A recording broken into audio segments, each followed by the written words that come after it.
बिस्मिल्लाहिर्रहमानिर्रहीम। अस्सलाम वालेकुम डियर स्टूडेंट्स। 10th क्लास के स्टूडेंट्स के लिए फ़िज़िक्स की प्रिपरेशन की जैसे मैंने आप लोगों को कहा था कि वीडियोस इंशाल्लाह रेगुलरली अब बनानी शुरू करूँगा, फ़िज़िक्स ही नहीं केमिस्ट्री के लिए भी। तो सबसे पहले एमसीक्यूज़ जो हैं आपकी जो नेशनल बुक की फाउंडेशन की जो बुक है उसके पूरी बुक के एमसीक्यूज़ के लिए मैंने सबसे पहले ये सोचा कि एक वीडियो बना दूँ। तो आपको यूट्यूब पर भी वीडियोज़ मिल जाएंगे, सोल्यूशन भी मिल जाएंगे, लेकिन एक जगह पर इन तमाम चैप्टर्स के एमसीक्यूज़ का सोल्यूशन आई डोंट थिंक कि वो इससे पहले वो अपलोड हुआ होगा, तो मैंने इसलिए ये वीडियो आप लोगों के लिए बनाई है। तो मैं कोशिश की है कि इसको कम से कम ड्यूरेशन में, ज़रा पूरी बुक है तो टाइम तो लगेगा, तो वीडियो थोड़ी सी लॉन्ग होगी, लेकिन फिर भी मैंने कोशिश की है अंडर 40 मिनट्स ही बने, और जितनी पॉसिबल हो सके एक्सप्लेनेशन एमसीक्यूज़ के लिए मैंने साथ दी है। तो अगर कोई करेक्शन इनमें हुई तो वैसे तो मैंने सारे रीचेक कर लिए हैं, तो मुझे वो कमेंट्स में आप बता देंगे, तो इंशाल्लाह उसको फिर देख लेंगे। तो स्टार्ट करते हैं चैप्टर नंबर 1 से। फर्स्ट चैप्टर जी, एसएचएम एंड वेव्स, उसके एमसीक्यूज हैं। Number 1 is a mass spring system has a mass m attached to it, what will be its effect on time period। तो टाइम पीरियड का जो formula है mass attached to the spring के लिए वो है t equals to 2 pi root m over k। तो अगर इसमें मास को हम कर दें what will be effect on time period, अगर मास को 4 टाइम्स कर दें, तो मास को अगर मैं 4 टाइम्स कर दूं तो 4m ओवर k, यानी 4m1 ओवर k और रूट 2 पाई हो जाएगा। तो बाकी सब कुछ वही रहेगा, ये जो 4 है ये इजाफी है, ये रूट से बाहर ले आएंगे। तो जब ये 4 रूट से बाहर आएगा तो 4 का रूट होता है 2, तो ये हो जाएगा 2 टाइम्स 2 पाई m ओवर k रूट। तो इसका मतलब ये है कि जो नया टाइम पीरियड है वो 2 टाइम्स हो जाएगा पुराने वाले टाइम पीरियड का। ये पुराना टाइम पीरियड है और नया टाइम पीरियड उसका 2 टाइम्स हो जाएगा, तो it will be double, option number A. उसके बाद है spring is stressed 5 centimetre by 20 newton force, what is the spring constant. The spring constant होता है k equals to f over x, where f is the force and x is the extension. Extension यहाँ पे centimetre में, उसको metre में convert कर देना। तो 20 को आप डिवाइड करेंगे 5 सेंटीमीटर, तो 5 times 10 to the power of -2, ये -2 पर चला जाएगा, तो 4 times 10 power 2 which is 400। It's option number B. If amplitude of a simple pendulum is doubled, what happens to the time period। तो सिंपल पेंडुलम का जो टाइम पीरियड है वो होता है t equals 2 pi square root l over g। यहाँ पे कहीं भी एम्पलीट्यूड का जिक्र नहीं है, मैथ का जिक्र नहीं है, तो टाइम पीरियड जो है वो एम्पलीट्यूड पे भी डिपेंड नहीं करता, मैथ पे भी डिपेंड नहीं करता, तो रिमेन्स द सेम। मैथ का भी पूछा गया तो ये लिखना है। Time period of a simple pendulum will be smallest. अब टाइम पीरियड जो है उसका रिलेशन देखिए, यहाँ टाइम पीरियड न्यूमरेटर में है और g यहाँ पे डिनोमिनेटर में, तो जी के साथ इनवर्सली प्रोपोर्शनल है। तो जहां जी की वैल्यू ज्यादा होगी वहां टाइम पीरियड कम होगा। यहाँ पे पूछा गया कि टाइम पीरियड जो है वो लीस्ट स्मॉलेस्ट कहाँ पे होगा, तो जहां जी की वैल्यू सबसे ज्यादा होगी, तो जी की वैल्यू सबसे ज्यादा इक्वेटर के ऊपर होती है, तो टाइम पीरियड सबसे स्मॉल जो है वो इक्वेटर के ऊपर होगा। Next is if a body performing simple harmonic motion completes one vibration in 2 seconds. अब यहाँ पे आपको इन दो जो एमसीक्यूज हैं इनमें आपको डेफिनेशन याद रखनी है, फ्रीक्वेंसी और टाइम पीरियड की डेफिनेशन क्या होती है। तो फ्रीक्वेंसी होती है number of waves in 1 second, और टाइम पीरियड होता है एक the time it takes for one vibration या वन वेव। तो its frequency of vibration will be, वो फ्रीक्वेंसी क्या होगी। तो यहाँ पर देखिए एक वाइब्रेशन है 2 सेकेंड्स में, सो वन वाइब्रेशन के लिए जो टाइम लगा है वो है 2 सेकेंड्स, तो ये टाइम पीरियड है, तो टाइम पीरियड का इन्वर्स करेंगे तो वो फ्रीक्वेंसी आ जाएगी, तो 1/2 होता है 0.5 से, इसलिए ऑप्शन नंबर सी है। Next है 360 waves are passing through a point in a river in an hour, time period of the wave is। तो अगेन टाइम पीरियड क्या होता है, it is the time taken for one wave to pass through a point. तो यहाँ पे 360 waves हैं और 360 waves कितना टाइम ले रही हैं, 1 घंटा, और 1 घंटे के अंदर सेकंड्स कितने होते हैं, 3600 सेकंड्स। तो 360 वेव्स के लिए जो टाइम है वो है 3600, तो एक वेव के लिए जो टाइम होगा वो होगा 3600 ओवर 360, तो ये आ जाएगा 10। तो इसका आंसर है 10। एक वेव के लिए जो टाइम होगा उसको हम टाइम पीरियड बोलते हैं, तो यहाँ पर आ गया 10 सेकेंड्स। उसके बाद है नेक्स्ट आगे time period of electrical vibrator of ripple time is 0.5। अब इसमें ये सारी बातें जो है ना वो आपको just to put you off है, तो यहाँ पे सिर्फ एक चीज आपने ध्यान में रखनी है, आपने फ्रीक्वेंसी फाइंड आउट करनी है। तो यहाँ देखिए टाइम पीरियड कितना है, द टाइम पीरियड इज 0.5, बस बाकी कुछ भी ना बढ़े। टाइम पीरियड का रेसिप्रोकल होता है फ्रीक्वेंसी, टाइम पीरियड का रेसिप्रोकल फ्रीक्वेंसी, यानी 1 ओवर टाइम पीरियड कर दें तो फ्रीक्वेंसी आ जाएगा। तो टाइम पीरियड है 0.5, तो 1/0.5 कर दें, ये हो जाएगा 2। तो इसका आंसर है 2 hertz.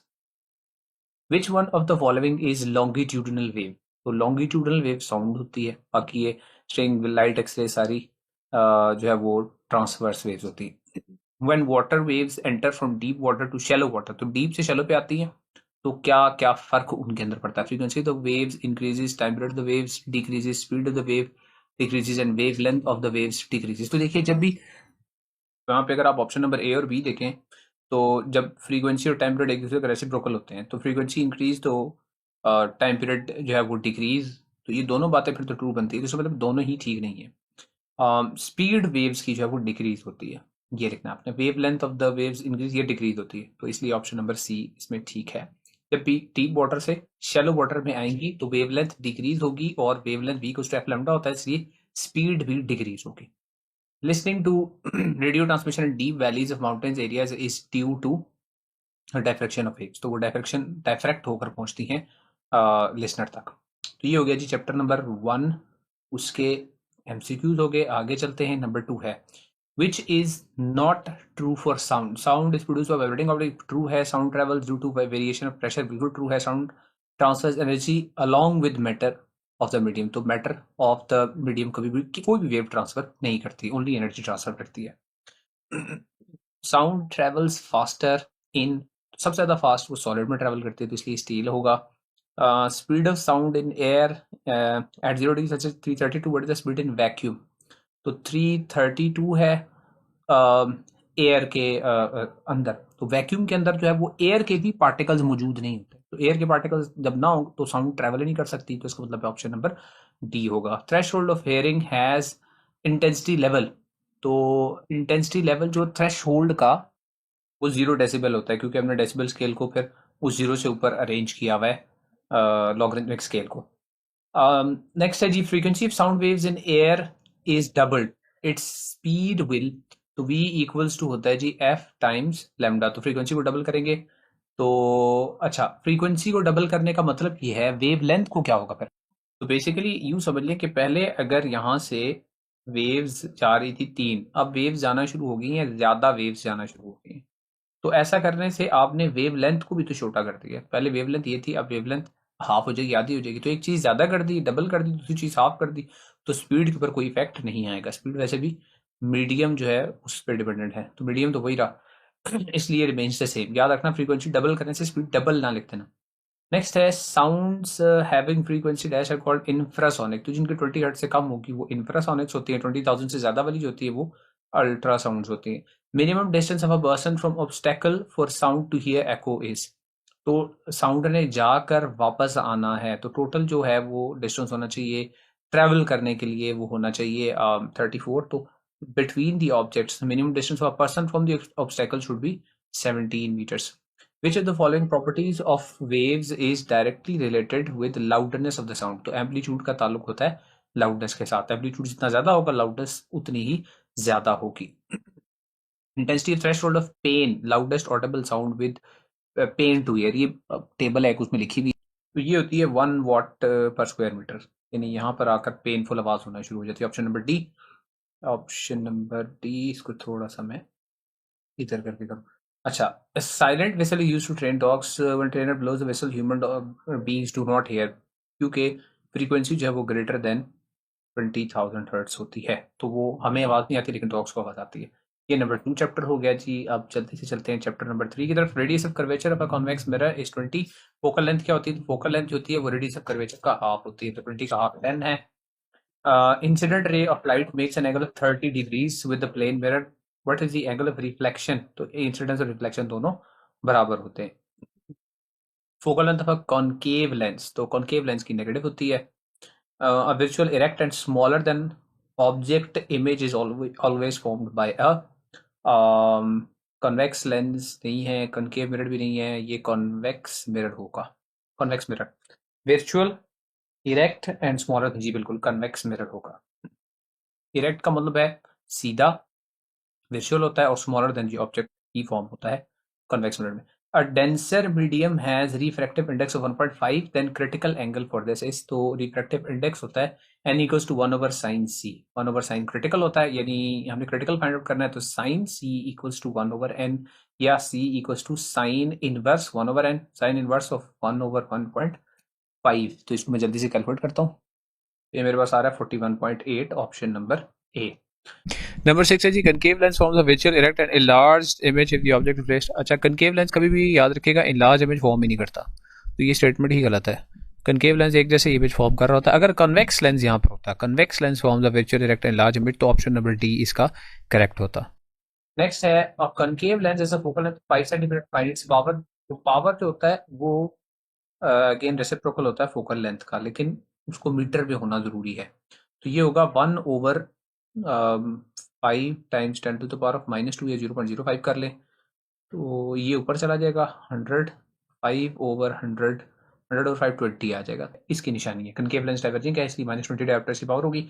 A magnifying glass has focal length 5 centimetres and its magnifying power is. अब ये मैग्नीफाइंग ग्लास जो है ये इसमें कॉन्वेक्स लेंस यूज होता है, तो इसमें भी यही करेंगे।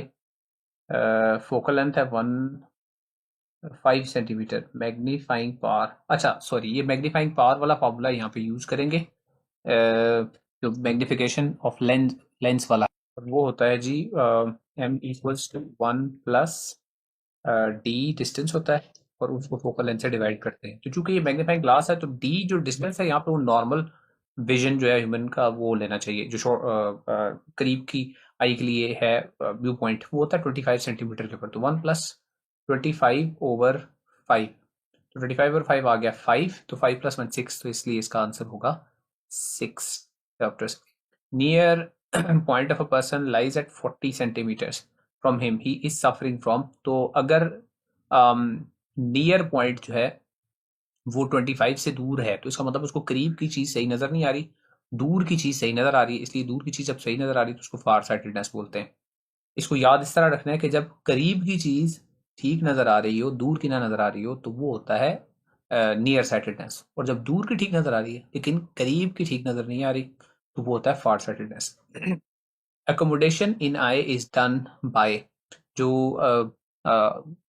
मसल्स की शॉर्टनिंग है, आई मसल्स की शॉर्टनिंग या इलांगेशन है, वो कौन करता है?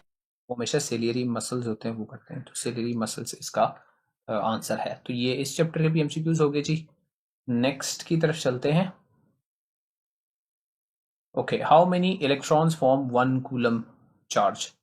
तो एक इलेक्ट्रॉन के ऊपर जो चार्ज होता है, एक इलेक्ट्रॉन के ऊपर the charge is on 1 electron, सबसे पहले करें, वो नंबर होता है 1.666 इंटू 10⁻⁻19 कूलम्स होता है एक इलेक्ट्रॉन का चार्ज। तो इतने कूलम के लिए एक इलेक्ट्रॉन चाहिए, तो एक कूलम के लिए ये वाला नंबर दूसरी साइड पे जाके 1 इलेक्ट्रॉन से डिवाइड कर दें, यानी नंबर ऑफ इलेक्ट्रॉन्स के लिए इसको दूसरी साइड पे जाकर डिवाइड कर दें, तो यहाँ पे रह जाएगा 1 कूलम। तो एक कूलम के लिए कितने इलेक्ट्रॉन्स चाहिए, दैट इज 1/1.66 टाइम्स 10⁻⁻19। इसको अगर सॉल्व करें तो ये आता है 6.25 × 10⁻18 इलेक्ट्रॉन। इतने ज्यादा इलेक्ट्रॉन्स इकट्ठे होंगे तब एक कूलम चार्ज बनेगा।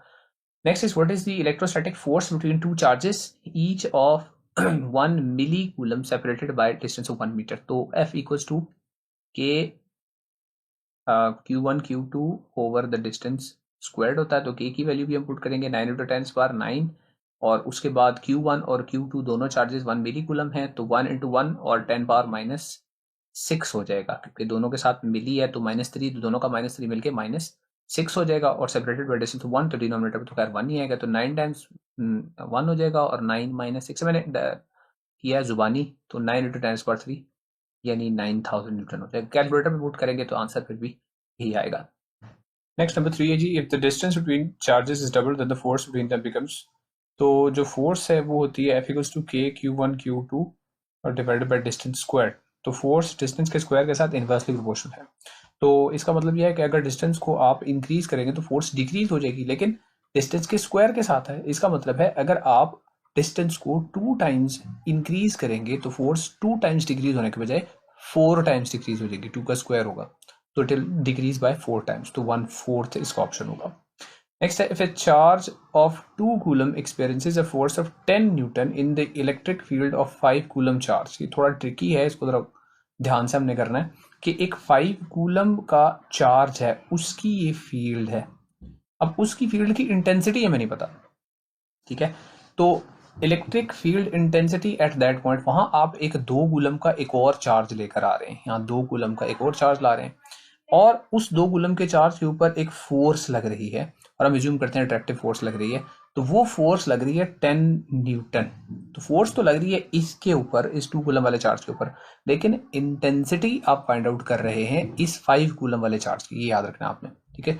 तो इलेक्ट्रिक फील्ड इंटेंसिटी होता है फोर्स पर यूनिट चार्ज, जो फोर्स लगती है यूनिट चार्ज के ऊपर, या जो चार्ज आप लेकर आ रहे हैं उसके ऊपर जो फोर्स लगती है। तो फोर्स 5 कूलम वाले चार्ज पे नहीं लग रही, फोर्स 2 कूलम वाले चार्ज पे लग रही है।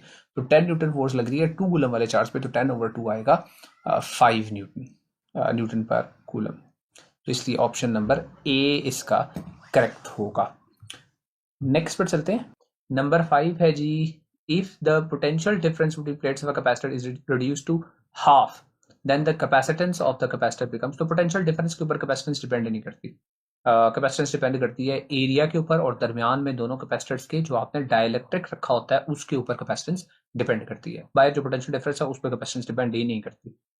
नेक्स्ट है farad. Farad is the unit of, तो फैरड कैपेसिटेंस का यूनिट है जी। Number 7, if two capacitors are connected in series then capacitance of their combination decrease हो जाती है। कैपेसिटर्स में याद रखना डिक्रीज होती है, और रेजिस्टर्स में इंक्रीज हो जाती है, क्योंकि 1/CE is equal to 1/C 1+1, यानी रेसिप्रोकल्स का सम होता है, तो रेसिप्रोकल्स में हमेशा वैल्यू डिक्रीज होती है। उसके बाद है which is a vector quantity, electric field intensity, electric potential scalar है, capacitance scalar, potential difference scalar है, तो electric field intensity is a vector, क्योंकि ये फोर्स पर यूनिट चार्ज होता है इलेक्ट्रिक फील्ड इंटेंसिटी, तो इसलिए ये वेक्टर है। If a capacitor stores charge of 10 coulomb when the potential difference 5 volt applied, what will be the charge on the capacitor of 20 volt, what will be the charge on capacitor if 20 volts are applied on it. तो देखिए ये जो पहली information है 10 coulomb, यानी charge Q equals to 10 coulomb है, और V equals to 5 volt है, तो Q इक्वल्स टू CV करके और C equals to Q over V करके आप इसकी कैपेसिटेंस पहले फाइंड आउट कर लेंगे। तो इसकी कैपेसिटेंस आ जाएगी पहले Q ओवर V से, तो Q है 10, V है 5, तो कैपेसिटेंस आ जाएगी इसकी 2 फैरड। अब जब कैपेसिटेंस 2 फैरड है, अब आपने 20 वोल्ट पोटेंशियल डिफरेंस दे दिया है, और आपने फाइंड आउट करना है चार्ज, तो आप Q इक्वल्स टू 20 इंटू 2 कर देंगे, तो 20 इंटू 40 आएगा। पहली जो इन्फॉर्मेशन है, ये दोनों इन्फॉर्मेशन, इससे आपने पहले निकाल लिया कैपेसिटेंस, फिर इस कैपेसिटेंस को और ये जो 20 वोल्ट्स पोटेंशियल डिफरेंस है इसको यूज करके आपने चार्ज फाइंड आउट कर लिया। आगे है जी, which of the following is touched with disc of charged electroscope but gold leaves of electroscope do not collapse. अच्छा जी, गोल्ड लीव्स को कुछ भी नहीं होगा, तो वो होना चाहिए एक इंसुलेटर होना चाहिए। तो कॉपर, ग्रेफाइट, स्टील, तीनों कंडक्टर नजर आ रहे हैं, पेपर ही है। तो ये इस चैप्टर के कंप्लीट हो गए जी। आगे चलते हैं।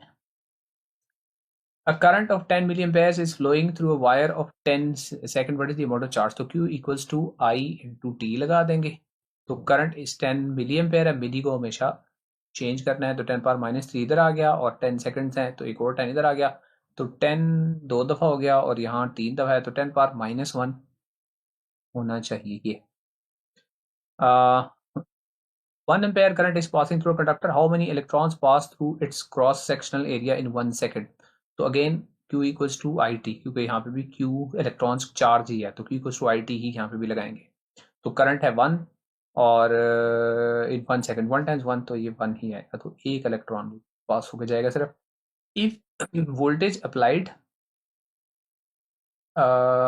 चार्ज, अच्छा सॉरी, ये वाला पीछे वाला थोड़ा गड़बड़ कर दिया मैंने। Q इक्वल्स टू IT किया जब आपने, तो करंट है इसमें 1 एम्पेयर, और टाइम है इसमें 1 सेकेंड, तो 1 को 1 से मल्टीप्लाई, Q चार्ज है, इलेक्ट्रॉन नहीं, सॉरी, चार्ज इसमें से 1 कूलम है।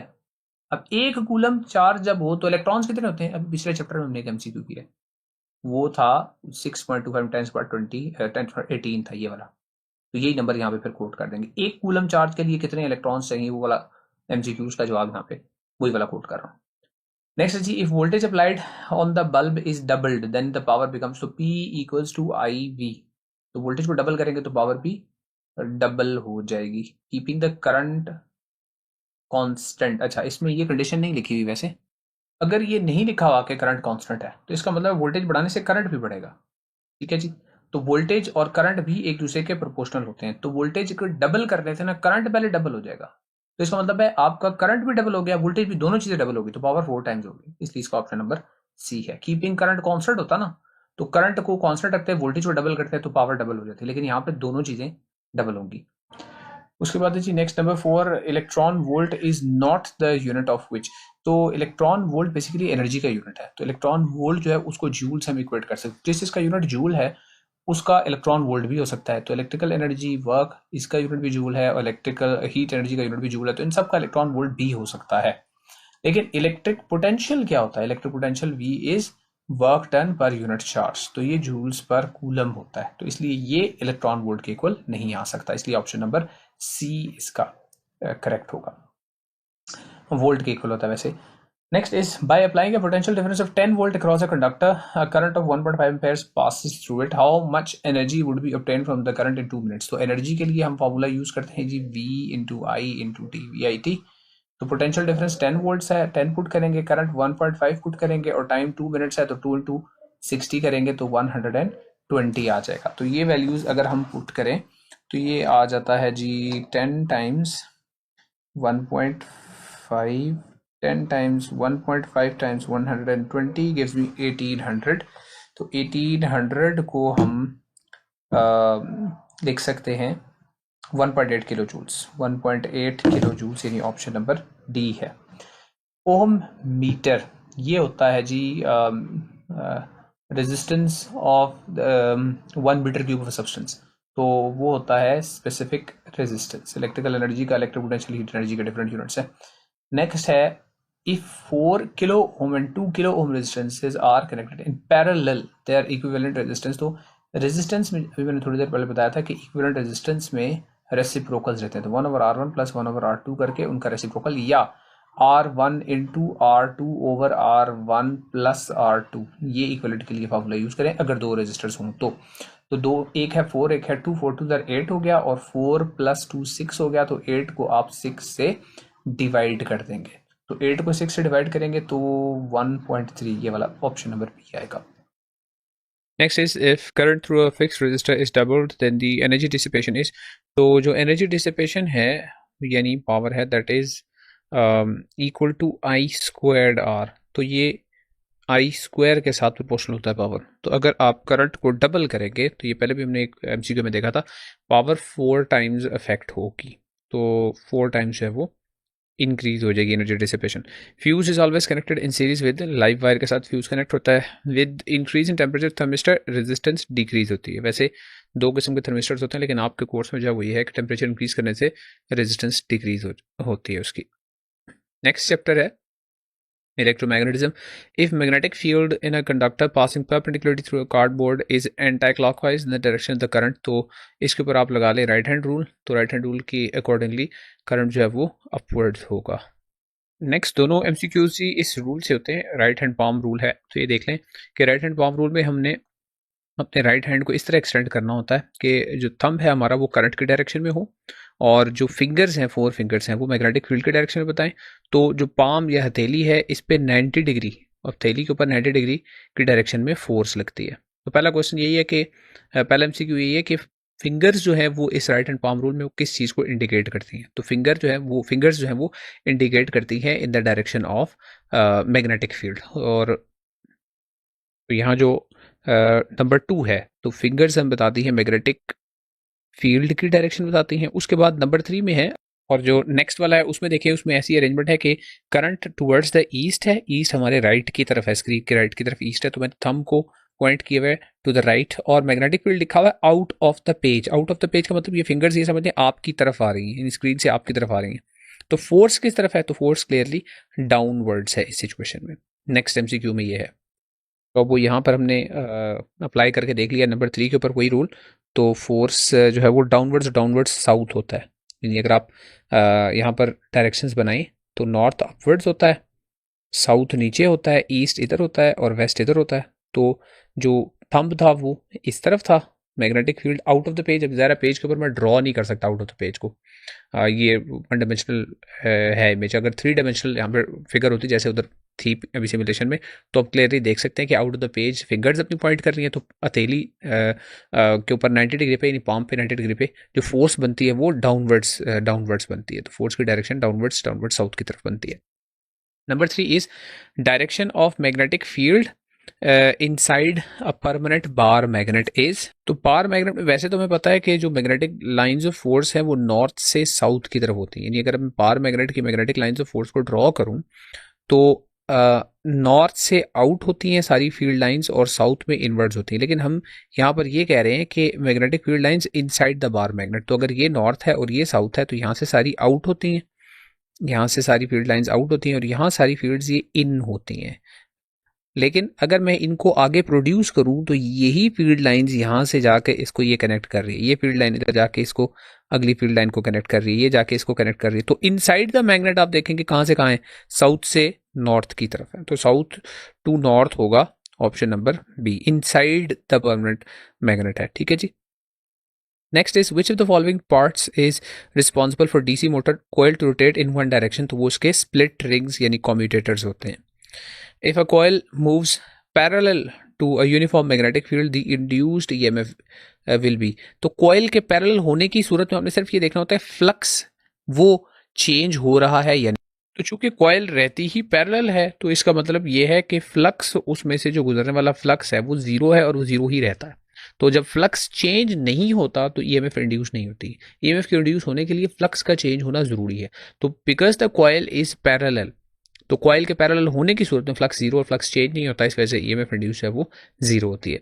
The device which converts mechanical energy into electrical energy. तो मैकेनिकल से इलेक्ट्रिकल आउटपुट याद रखनी है, कौन सी आउटपुट, इलेक्ट्रिकल है। तो इलेक्ट्रिकल आउटपुट हमें जनरेटर से ही मिलती है। नेक्स्ट है number 7, step up transformer increases. अब step up transformer increase voltage को करता है, करंट को डाउन करता है, वोल्टेज को इंक्रीज करता है। What is the output of step up transformer having turns ratio 1:50 if 50 volt DC is applied to its primary coil. तो याद रखिए यहाँ आपने फॉर्मूला लगा के उसको सॉल्व करने नहीं लग जाना। क्यों? ट्रांसफॉर्मर वर्क ही एसी वोल्टेज पे करता है, तो यहाँ पे लिखा है 50 वोल्ट डीसी, तो कुछ भी फाइंड करने की जरूरत नहीं है, आउटपुट जीरो होगी, डीसी पे चलेगा ही नहीं। If magnet is move towards the coil, if the magnet is moved towards the coil is with uniform acceleration, the magnitude of induced EMF in the coil is। तो इसका मतलब ये है कि यूनिफॉर्म एक्सेलरेशन का मतलब ये है कि उसकी वेलोसिटी चेंज हो रही है लेकिन वो लीनियरली चेंज हो रही है। तो जैसा मैंने अभी आपको बताया कि ईएमएफ इंड्यूस होने के लिए फ्लक्स का चेंज होना जरूरी है, तो लीनियरली वेलोसिटी चेंज हो रही है यानी मैग्नेट मूव कर रहा है यानी फ्लक्स चेंज हो रहा है, तो फ्लक्स चेंज होने से ईएमएफ इंड्यूस होगी और इंड्यूस्ड ईएमएफ जो है वो इंक्रीज ही होगी।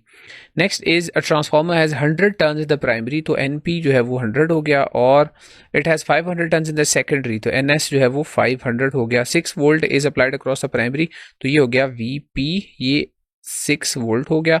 And find the voltage across the secondary, तो V S over V P is equal to N S over N P कर देते, तो V S over V P is equal to N S over N P, V P दूसरी तरफ cross कर देंगे, तो N S है 500 over 100 times 6 कर देंगे, तो ये 5 6 30, तो इसका आंसर आएगा 30 वोल्ट्स।